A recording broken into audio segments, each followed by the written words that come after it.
Hey guys, Tom Boy 601, and today we have the Marco Polo, the other of the two campaign ships, the Italian premium battleship that has SAP rounds. So if you're interested in it, I think this is going to be the ship more people will end up picking, but I probably will still kind of side with Marlboro. But before we dive on in, get into the review, a little bit of housekeeping I have to go over. I'm planning a sort of community choice awards video. So I have made a nice Google form for you guys to fill out. If you could fill it out, I'm asking you to put your 10 favorite ships from this year and maybe weigh it a little bit more towards ships that either came out this year or had significant reworks this year, like Azuma. Right, Azuma had a massive change that it's appreciably a better ship now. Right, so that might be your new favorite ship this year. I provided a list of some ships that I could think of off of the top of my head. You're not limited to those ships, but please, the link to that Google form will be down in the description below. I will be closing it next Friday, so a week from today. If that sounds like fun to you, let me know, or please fill out the form, and we can have a fun video figuring out what everyone's favorite boats of the year were. Anyways, with all that said, if you haven't been around for one of our reviews, what do? Well, we go over the commander, we go over the modules, then we go over the consumables, and then when all that's said and done, we show off a game in this boat. So if that sounds like fun to you, let's just dive on in. And first things first, the commander, and we are going pretty much free to play on this one. Angela Iacchino, that's right, the free accuracy commander. We have the inspirations currently of Scharnhorst and Andrew Cunningham. If you don't have Scharnhorst, I think Paolo Di Ravel will be an excellent inspiration that you can easily run. Base trait for Iacchino, he's going to also boost the shell grouping just like Cunningham does. So nice double accuracy build. And you're going to want it because the Italian ship's not exactly the most accurate. Then we are running Flammable Cannoneer, Gyrating Gilbrets, Marksmanship, his unique skill, which is Iron Resolve, and then to Testudo. These will help, one, get you more repair parties, and two, boost the duration of them when you use them in conjunction with the damage control party. So nice overall little buff there that gets you a little bit of extra health if you can time things out correctly. So that's Iacchino. What are the upgrades we are running? So we have main battery mod 1. Then we are running the propulsion mod, and then concealment mod, and then finally we are running main battery mod 3. And then finally we do have the SAP equipped. I'm going to go over some things because I think the better way to run the ship may actually be without SAP, but I think it's important to cover the SAP in this video because it's unique to a ship at this level. So we're going to go over the ship like it has the SAP module, but in the match we're going to talk about maybe not equipping it because it does add a 3.5 second reload penalty to your play, to your reload, which can get, that's a good chunk of time. That's a good extra amount of seconds that add up over the length of a match. Finally, let's head over to the consumables. In the first slot, we have that good old damage control party, 15-second duration, 80-second reload time. Then we have 5 repair parties. That's right. It's absolutely wonderful. You're going to heal, it's going to last for 28 seconds, going to heal 345 health per one of those seconds. That gives you a total of about 9,660 health per heal that you proc. And you get 5 of those, which is, a good chunk, and you have an 80-second reload on it. Next, you have the exhaust smoke, which, the Italian battleships, that's what they are known for. It's going to last for 45 seconds. It's going to stay in the air after each puff for 10 seconds. And it's going to reload in 150 seconds, and you get 3 charges of it. And then finally, you do have the option between Catapult Fighter, Spotter Plane, and Enhanced Secondary Targeting. The options here really are Spotter Plane or Catapult Fighter. I like Catapult Fighter on Marco Polo just because you get, when you're in the smoke, you may want the spotting assistance of the plane, and the fighter plane stays up a little bit longer, so you get better spotting duration out of it. That's why I recommend going with the spotter plane. So those are all of the consumables and mods for Marco Polo. And with that said, let's go ahead and dive on into the stats. So Marco Polo, hit point 69,100 with an armor thickness between 19 and 410 millimeters. And let's go ahead and take a look at the armor. First things first, off the bat, you'll notice is a very well armored ship. 32 millimeters up front and on the bow and stern. The side plating, you have a lower armor belt and then an upper belt of like 50-ish millimeters, and that also covers to that center deck. So very well armored. In addition, well, we do have ourselves a little bit of a turtleback, which means, protected a little bit more from citadels up close. The one kind of thing you do have to be aware though is that citadel is slightly peeking up above the waterline. And of course with turtlebacks, especially if you look at that nice green piece of armor, that means you do have only 25 millimeters of armor if it comes through at a certain angle, like a falling shell would. Of course, you do have the rest of the turtleback that it has to go through, but, a little bit of light armor, that's what makes those turtlebacks more susceptible to damage out at the further ranges just because of the angle that those shells come into. So that's the armor. Additionally, torpedo reduction on the vessel is 25%, and then total potential health of the vessel, i.e. if you used all of the health and then maximized every single one of your heals, you're looking at 117,400, which is kind of like a little bit above average at the tier, so it's pretty decent. Main battery, and this is a bit of an odd one on this vessel. Main battery, you have 3 3-barreled 406 millimeter guns with a firing range of 18.1 kilometers. With the SAP shells, you're looking at a 31.7 second reload. Without the SAP shells, you're looking at a 28.2 second reload. That's going to give you, the SAP shells are going to give you 17 shells per minute. The HE shells are going to give you 19 shells per minute.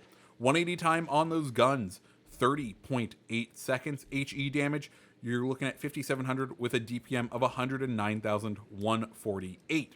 SAP, and this is where the ship is a bit special.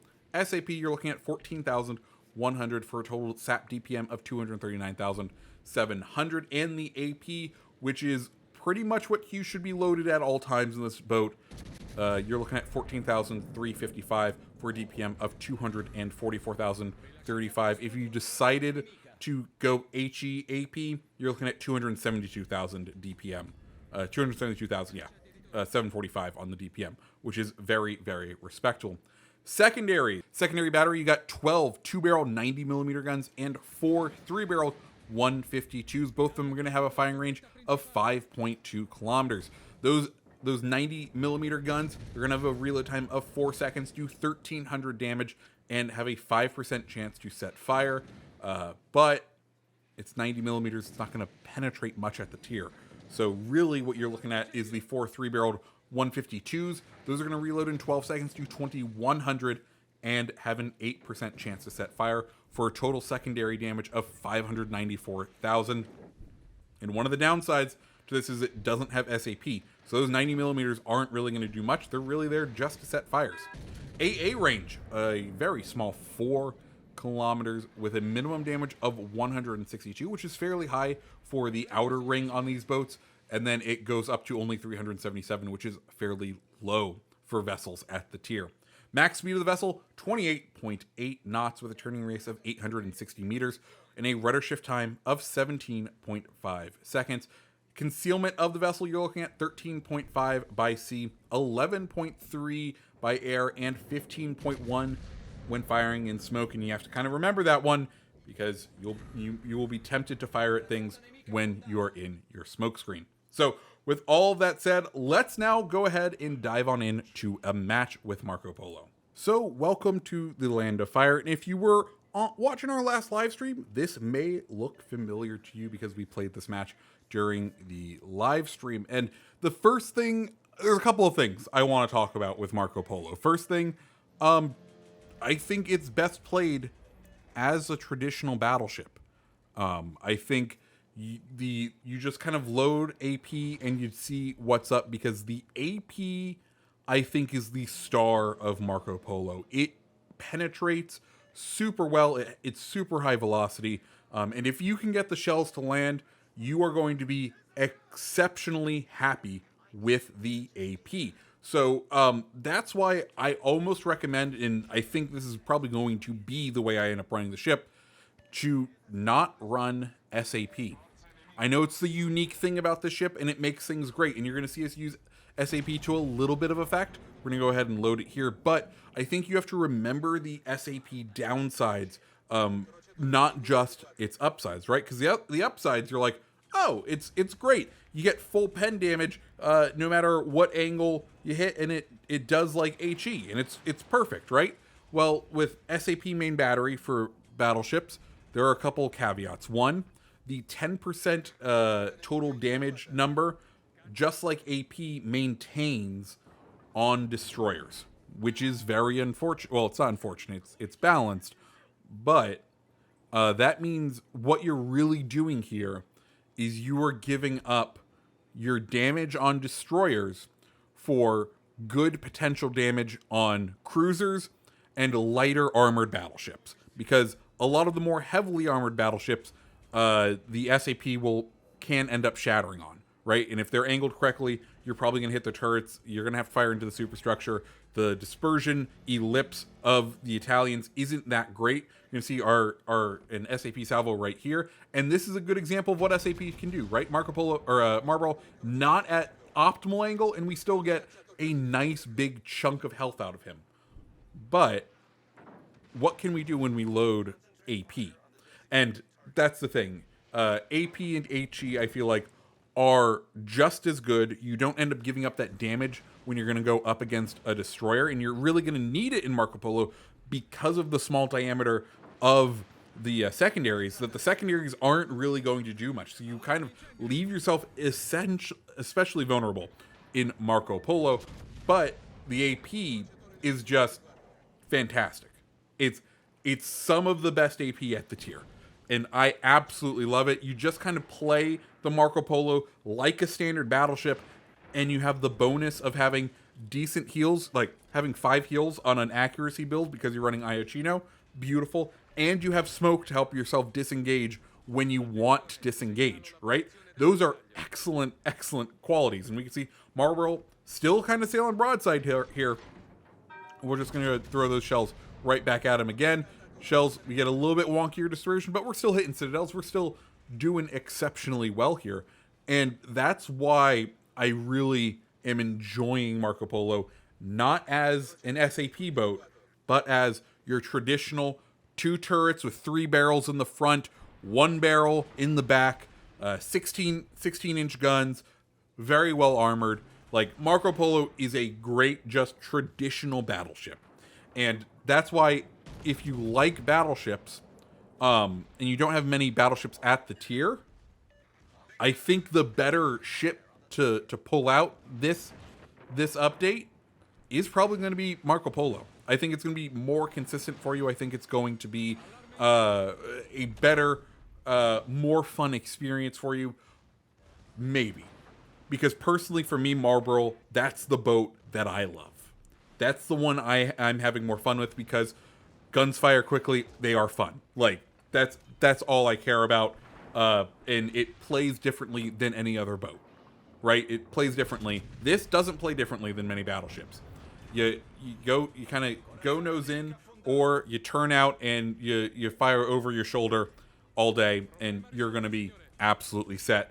And that's why Marco Polo, I think, fantastic boat, and I will once again try to hammer home. SAP is a bit of a gimmick on this ship. It does have its uses, but the AP is the true star of this boat. And you get that if you keep HE, and you get a faster reload time. Now, if we were maintaining the same reload time, I think there'd be a discussion about keeping SAP. But because we're taking that 3.5 second reload penalty, or 2.5 second, we're taking that decent reload penalty. For me, no choice. I'm gonna keep this boat as a AP SAP boat or AP HE boat and not worry about SAP.